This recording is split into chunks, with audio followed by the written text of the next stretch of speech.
নমস্কার বন্ধুরা, রোজকার মতো আজকেও পুজো করতে আসলাম। আজকে দ্বাদশী, চিড়ে ভোগ দিয়েছি, দেখো মিষ্টি দিয়েছি, কলা দিয়েছি। এই এখন ঠাকুরের স্নান করাচ্ছি। সব ঠাকুরের গরম তো, ওদেরও গরম লাগে, ঠাকুরদেরও আমাদের মতো।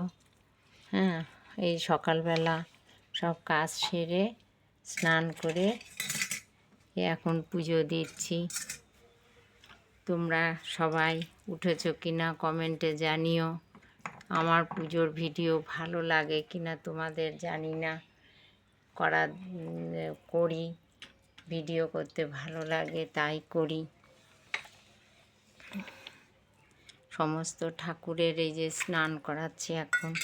এরপরে ফুল, তুলসী সব দেব, ধূপ দ্বীপ জ্বালিয়েছি।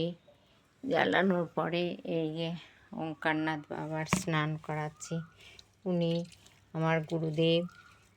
ওঙ্কারনাথ বাবা স্নান করাচ্ছি। এই যে আমার দীক্ষা গুরুমা আছেন, বাবা লোকনাথ, কৃষ্ণ, বলরাম, সুভদ্রা আছে। আর এই দেখো আমার স্বামী, আজকে 5.5 বছর গত হয়েছে। একাই হয়ে গেলাম, পুরো একা হয়ে গেছি। মনের কথা কাউকে বলতে পারি না, কার বলবো। এইভাবেই দিন কাটছে।